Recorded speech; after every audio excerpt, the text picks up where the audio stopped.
Study IQ IAS, अब तैयारी हुई affordable.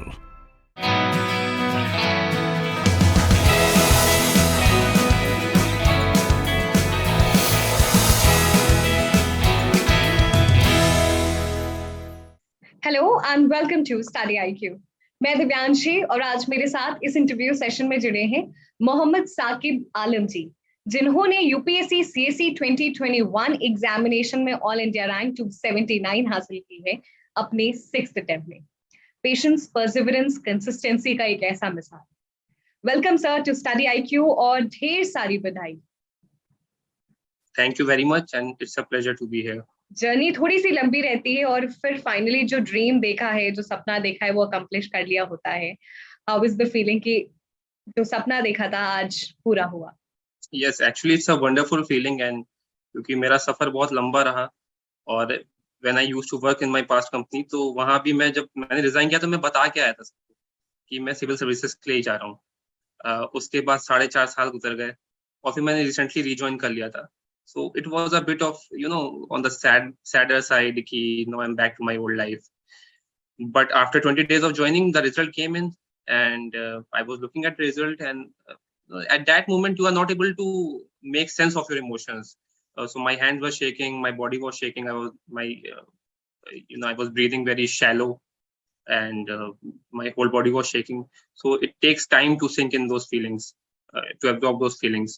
But eventually, yes, the process is still on and I'm feeling great. It's a wonderful feeling. And the best thing is that whatever hard work, whatever sort of the bad memories which you have, right, those all get converted into good memories. But sir, as an aspirant आप already आप mechanical engineer हैं, आप job कर रहे थे, उसके बाद आपने रिजाइन किया and then you started preparing for the examination. थोड़ा सा बड़ा डिसीजन होता है कि जॉब छोड़ के तैयारी करना, बिकॉज एक स्टेबल लाइफ हो जाती है and then coming for an examination as unpredictable as UPSC CSE, वो डिसीजन लेना, I think it's a life changing moment. Yes, it was a tough decision. Or I was working in Mahindra and Mahindra. It's a very good company. It's an MNC, and I was in the R&D section. I was a deputy manager there. So my salary was handsome. I was doing great work. तो ये छोड़ पाना, अब क्यों छोड़ा है ये एक अलग सवाल हो जाता है, लेकिन ये छोड़ पाना बहुत टफ डिसीजन था। Going back from that life to being back as a student, then going into that hostel rooms, sharing rooms, sharing washrooms, all those things. So that is actually tough. And leaving money and salary, regular source of income, that is actually a very tough phenomena because you have to, go through that with those limited resources and it takes a toll on you.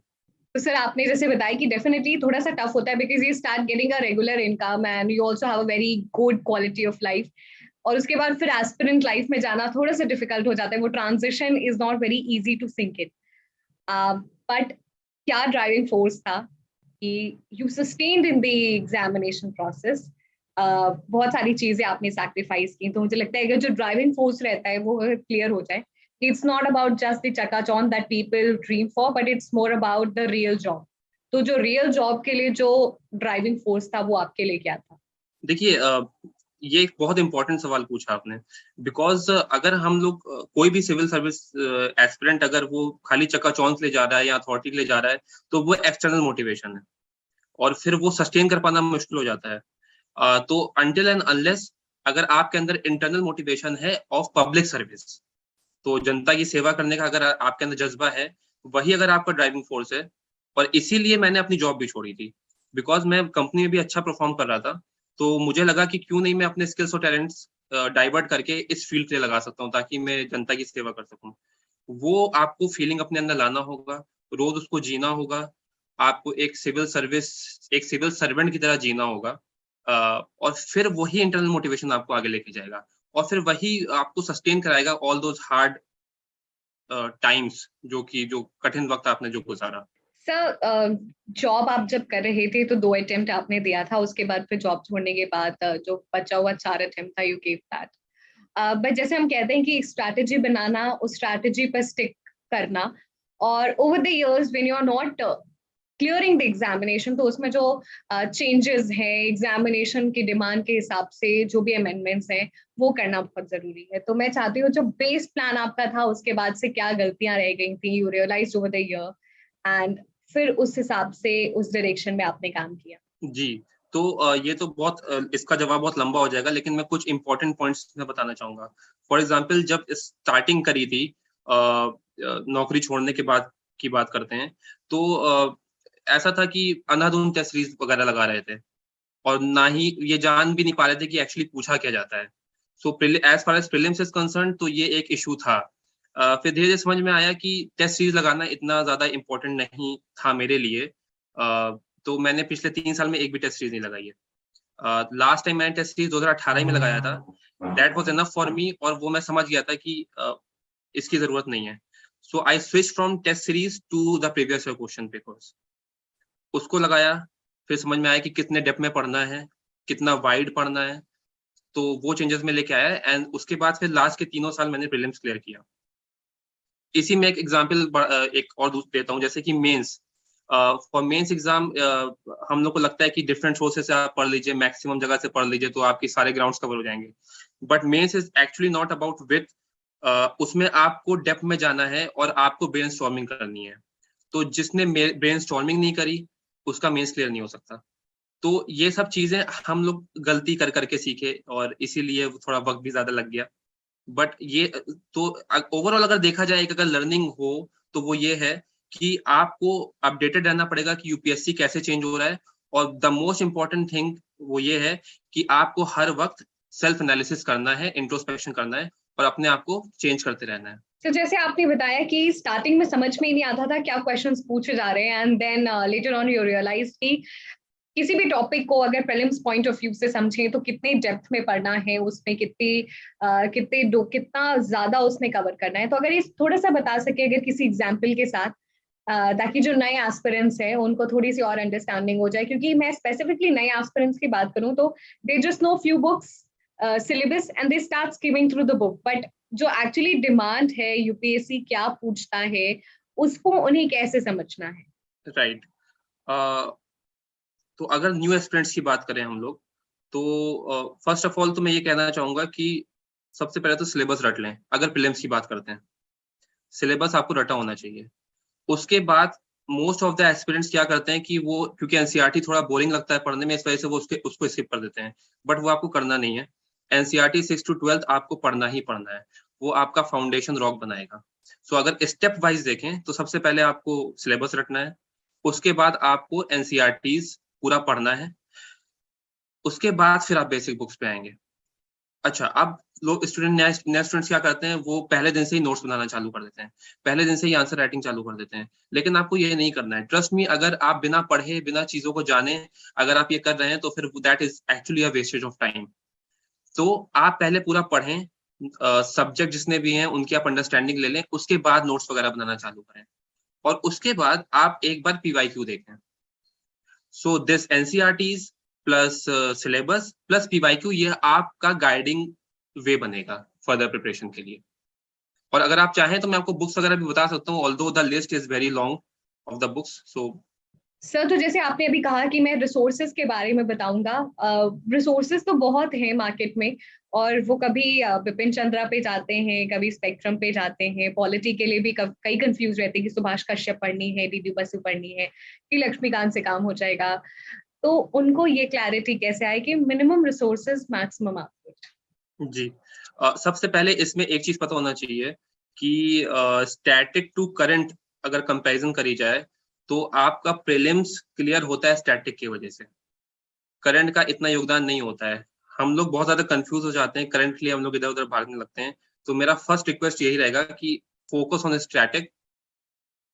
उसके बाद static कैसे करना है, तो आप कोई भी अगर बुक ले रहे हैं, फॉर एग्जाम्पल अगर हिस्ट्री की बात करते हैं तो आप स्पेक्ट्रम से पढ़ें, और उसके बाद आप स्मार्टली आप बिपिन चंद्रा से गो थ्रू करें, like just you have to skim through it. और आजकल के टाइम में शेखर बंदोपाध्याय की प्लासी टू पार्टीशन भी अच्छी चल रही है। तो how quickly you do that, that depends on you. तो आपको वो स्किल डेवलप करनी पड़ेगी ही पड़ेगी।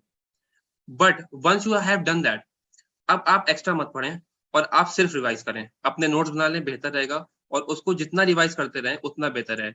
मैं अपना एग्जांपल देना चाहूंगा कि मॉडर्न हिस्ट्री के मेरे खाली 17 पन्ने के नोट्स हैं, 17 pages, and that has NCERTs, that has Spectrum, Bipin Chandra, Shekhar Bandopadhyay, उन सब का निचोड़ है उसमें।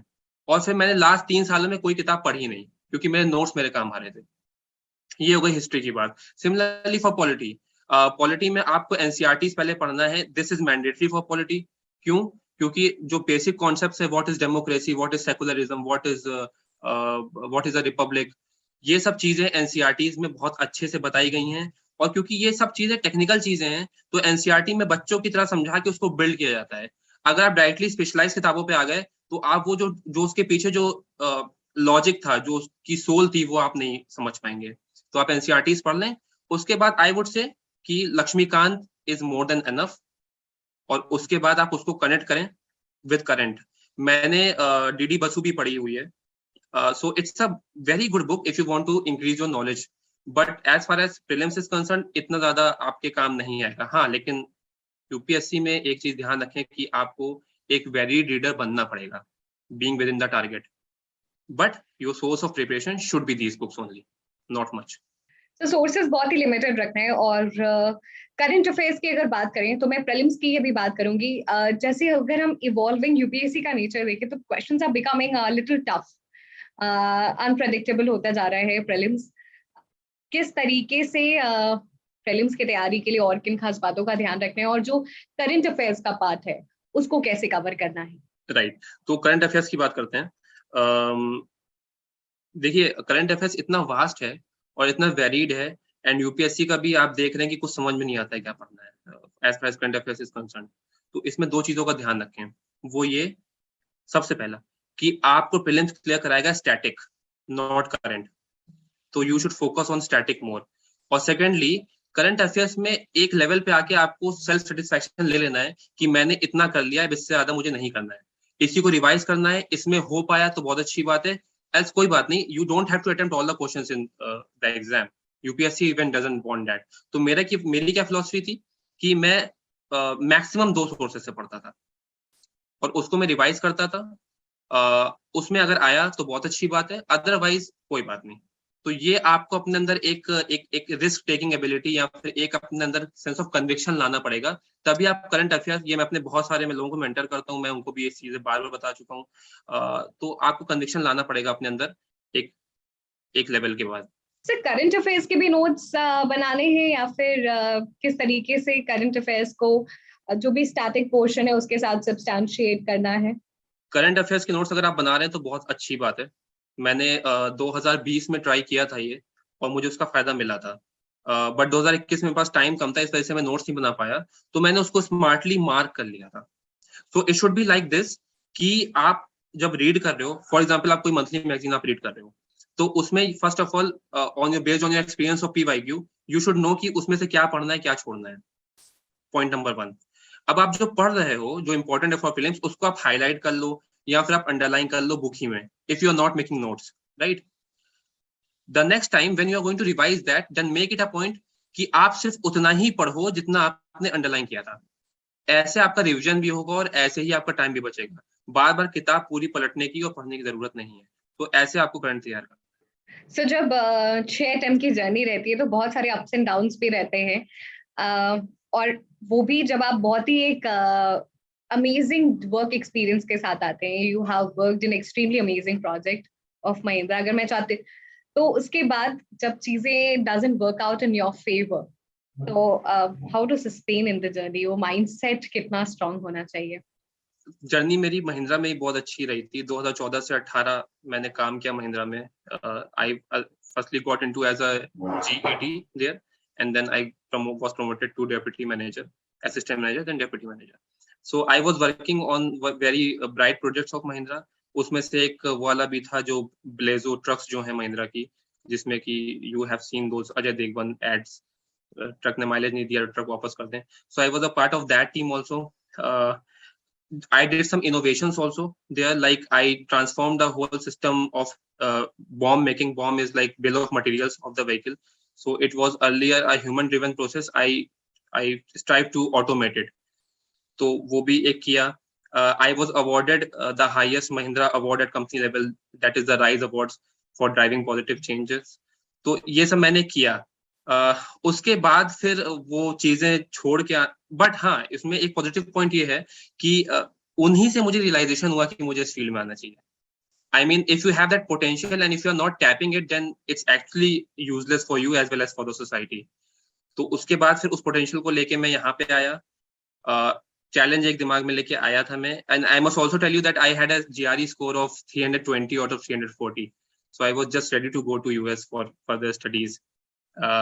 But I thought about it a lot. और उसके बाद मैंने जिस रास्ते पे लोग कम चलते हैं वो वाला चुना. I keep challenging myself always. So I took the lesser travel path and now I am here. Sir इतने हाई एक्सपीरियंस के बाद यू बीन इनटू यूपीएससी, तो I am sure UPSC interview भी थोड़ा सा इंटरेस्टिंग होगा. तो how was the interview? Yes, interview was a wonderful experience. और बहुत ही वेरिड सवाल पूछे गए. थोड़े बहुत डेप्थ से, थोड़े बहुत अलग. तो इंटरव्यू में like there were few questions from the health profile, few questions from society. उसमें एक और है कि United Nations our future agenda का मैं हिस्सा हूँ, उसमें मैंने इंडिया को रिप्रेजेंट किया था. तो कुछ सवाल उससे आए थे. कुछ सवाल आए थे on the issues of women in economy, invisibilization of women, उससे कुछ सवाल थे.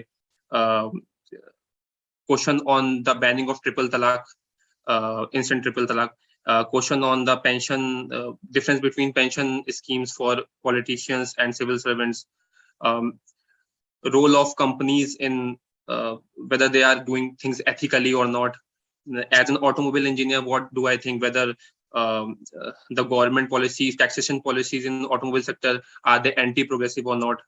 The role, the difference between the democracies, comparing between USA and EU, and what is the difference between them, these things. उसके अलावा hobby से सवाल नहीं पूछा गया था मुझसे. तो फिर उन्होंने मुझसे पूछा कि do you want, so like at the end of 35 or 40 minutes they asked me कि we have taken your interview, do you want to say anything? So I told them, sir, that you haven't asked me anything about my hobby, which is cosmology and extraterrestrial life. So I would like to say something about it.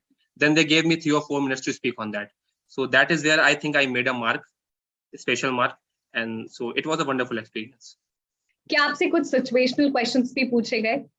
हाँ, situational questions कुछ पूछे गए थे. Like it was like कि वही जब मैंने जो वुमेन वाले सवाल की बात करी, तो इट वाज लाइक कि आजकल जो एक ज्यादातर पार्टी का मैनिफेस्टो चल रहा है कि वुमेन को कुछ बेसिक इनकम देनी चाहिए, सो दैट वो जो घर पे काम करती हैं प्लस वो ऑफिस का काम करती हैं, तो जो घर का काम करती हैं उसके लिए उनको कॉम्पनसेशन नहीं मिलता है, right? So if you were making policy, then how would you make it, what would you do for that? तो उस पे मैंने जवाब दिया था. अगर कोई भी सिचुएशनल क्वेश्चन है तो किस तरीके से जो एस्पिरेंट्स है वो एक बैलेंस स्टैंड ले, ना बहुत एक्सट्रीम ना बहुत ही लाइट, एक बैलेंस स्टैंड की जो हम बात करते हैं. देखिए, आपको सबसे पहले एज्यूम करना पड़ेगा इंटरव्यू में कि आप एक सिविल सर्वेंट हैं. So you are not a radical there, you are not a student there, you are a civil servant, right? आपको वैसे ही जवाब देने पड़ेंगे. कोई भी पॉलिसी अगर होती है तो उसमें गवर्नमेंट के भी कुछ थॉट प्रोसेसेस होते हैं उस पॉलिसी को लाने के लिए. तो आपको वो पॉलिसीज का जो थॉट प्रोसेस है, फॉर एग्जांपल कोई बिल आया तो स्टेटमेंट ऑफ रीजन पार्लियामेंट में पब्लिश किया जाता है before putting out that bill. तो आप वो चीजें समझिए, राइट? आपको ब्रेनस्टॉर्मिंग करना है और फिर आपको एक बैलेंस व्यू बनाना होता है कि, और see as a civil servant आपके व्यूज वैलिड होने चाहिए. For example, you are a policy maker और आप अपने एग्जीक्यूटिव बॉस जो होते हैं, पॉलिटिकल लीडर्स, उनको आप कोई सलाह दे रहे हैं, तो आपको मल्टीपल व्यूज लाके दिखाना होता है कि सर इसमें ये अच्छाइयां हैं, ये बुराइयां हैं. So that is what is expected in an interview also. So yes, you have to be balanced. You don't have to be very radical, but you have to bring a multi-varied and multi-perspective view into that interview, so that they might know that yes, you are thinking like a civil servant, and you have that reason. You have that आपके अंदर वो क्षमता है कि आप उसको analysis कर सकते हैं किसी भी इशू एट हैंड को बिना कंट्रोवर्सीज में पड़े. एक बैलेंस्ड अप्रोच देना है, एंड जब आप इंटरव्यू के लिए जाएं तो आप खुद ये परसीव कर लें कि you are already a civil servant. Sir किस तरीके से स्टडी IQ आपकी जर्नी में साथ रहा है? Study IQ actually last year मैंने आरबीआई ग्रेड बी की प्रिपरेशन करी थी, जिसमें मैं इंटरव्यू की स्टेज तक पहुंचा था. तो for phase 1 I took support of Study IQs, that those current affairs magazines. So I think they are very much varied and they are good in input. तो एक मल्टी डायमेंशनल व्यू उससे मिल जाता है current affairs का. तो that help me in cracking my phase 1. Sir हमने कई सारे इनपुट्स आपकी जर्नी से लिए, आप प्रीलिम्स हो गया, इंटरव्यू हो गया, हम सेशन के एंड में है कुछ फाइनल टिप्स सजेशन सभी एस्पिरेंट्स के लिए. राइट. तो फाइनली जो सजेशंस दूंगा वो टेक्निकल ना होंगे, वो बिहेवियरल होंगे, because it is your behaviour that matters if you want to crack civil services. तो फर्स्ट ऑफ ऑल देखिए, पढ़ाई करना आसान है और एक एवरेज बच्चा भी यूपीएससी निकाल सकता है, बिकॉज यूपीएससी ऐसा ही गेम है. लाइक सबको लाके बराबर प्लेटफॉर्म पे लाके खड़ा कर देता है UPSC. That is the beauty of UPSC. तो अब आपको सस्टेन कैसे करना है? तो इंटेलिजेंस अगर आपकी एवरेज है तो भी चलेगा, लेकिन जो परसिवियरेंस, जो डिसिप्लिन, जो कमिटमेंट, जो कंसिस्टेंसी, जो इंटरनल मोटिवेशन, जो ability to withstand pressure, negative thoughts, इन सब चीजों पे जिसने काबू कर लिया और रोज काबू किया और उसको सस्टेन किया, वो यूपीएससी निकालता है. तो इसमें कुछ मेरे टिप्स हैं. फर्स्ट ऑफ ऑल कि always try to inculcate that spirit of public service in you. तो आपका जहन भी वैसे ही बनेगा, आपकी सोच भी वैसी ही बनेगी और आप एक सिविल सर्वेंट के लिए वो पहला स्टेप होगा. दूसरा, you have to be consistent. Consistency कैसे मेंटेन करेंगे? रोज आप खुद को शीशे में देखिए रात में सोने से पहले और आप खुद से सवाल पूछिए कि मैंने जो आज टारगेट लिया था वो पूरा किया या नहीं किया. अगर कर लिया तो खुशी खुशी सो जाइए और अगले दिन फिर से आप उठिए और अगले दिन का टारगेट आप पूरा करिए. और अगर नहीं करा है तो you should not be happy that night. Right. तो आप फिर सोचिए कि क्यों नहीं कर पाए और फिर उसको पूरा करने की कोशिश करिए. तीसरी चीज ये कि प्लीज बी हम्बल. यूपीएससी के सफर में क्या होता है कि शुरुआत के 1-1.5 साल में आदमी इतनी नॉलेज मिल जाती है तो उसको लगता है I am the king of the world और क्वीन. लेकिन वैसा नहीं करना है आपको. जहां पे ईगो आती है वहां पे नॉलेज चली जाती है. हम लोग इतने एक्सपीरियंस थे, 3-3.5 साल इस फील्ड में रहे, तब भी हम लोग किसी से पूछते थे तो बच्चों की तरह पूछते थे कि बता दो कि कैसे करना है, यहाँ पे फंस गया हूँ. आपको अपने अंदर वही एटीट्यूड लाना है. अपने आप पेरेंट्स की रिस्पेक्ट करिए, लड़िए मत किसी से, किसी को आप बहुत ज्यादा ज्ञान मत दीजिए. आप चुप रहें और अपने अंदर का स्ट्रगल करते रहें और आप बस कामयाब होते रहें अंदर ही अंदर, किसी को दिखाने की जरूरत नहीं है. नेगेटिव इमोशन से दूर रहें और मेंटल स्टेबिलिटी मेंटेन करके चलें. ठीक है, आपको पढ़ना है और आपको अच्छा खासा पढ़ना है, but keep your priority clear कि आप मेंटली स्टेबल कैसे रहेंगे. तो सपोज आपने एक हफ्ते में 6 दिन पढ़ा है तो आप वीकेंड में आप बाहर जा सकते हैं अपने दोस्तों के साथ खाना खाने या मूवीज देखने. तो it's not any hard and fast tool. Your target should be कि doing whatever you want at that particular time with discipline. तो जब पढ़ रहे हैं तो पढ़ रहे हैं, जब एंजॉय कर रहे हैं तो एंजॉय कर रहे हैं. तो ये सब कुछ टिप्स हैं.